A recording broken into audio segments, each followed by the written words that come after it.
When I was in middle school, I wanted to be a graphic novel artist. It wasn't until I got to high school that I sort of shifted my focus towards writing and directing and filmmaking. But in middle school, it was graphic novels, period. Um, I would go to the library, and clean out the graphic novels section and check out a books that was like bigger than I was, and then read them all that night instead of doing homework, and return them the next day, and sort of do that over and over again. Um, I would doodle in class and draw all over my assignments and everything, and at one point I even entered a graphic novel contest that the city and the library put on. Came in second place 1 year, and then a couple years later came in first place within my sort of age category. But of all the graphic novels I read, there was one series in particular that I completely fell in love with, and that was Usagi Yojimbo by Stan Sakai. Um, I don't know if it was any one thing in particular. I think it was probably a combination of his art style and the way he wrote and the stories that he told. But I just could not get enough.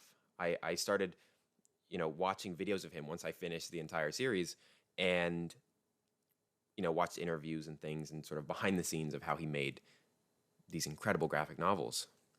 And I wanted to know everything.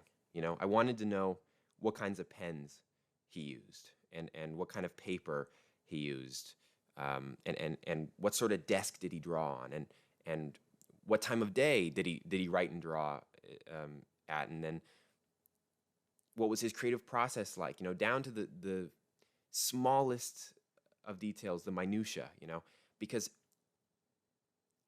I think I sort of hoped or believed that if I copied every element of his creative process, that I could be just as good of an artist, or just as great of an artist as he was to me. And I think Casey Neistat evokes similar emotions out of me. I'm a bit older now, and so I don't want to copy Casey's art but I would be lying if I said there wasn't a part of me that wants to grab a camera and go out and shoot something run and gun style every time I watch one of his videos. I mean, for this contest, I taped my phone to the ceiling, and I had a blast doing it. So that's still sort of within me somewhere. And I think it's really important to have artists like that you admire, you know? And I'm not saying go out there and copy the work of some artist that you really like. I was much younger and more impressionable when I had that mindset. But what I am saying is that sometimes having an artist that you look up to and that you aspire to be like in some way can be really motivating, especially in times when you sort of doubt yourself as an artist, or doubt whether or not this is something you're good at, or you can do, moving forward, which can happen quite frequently. um,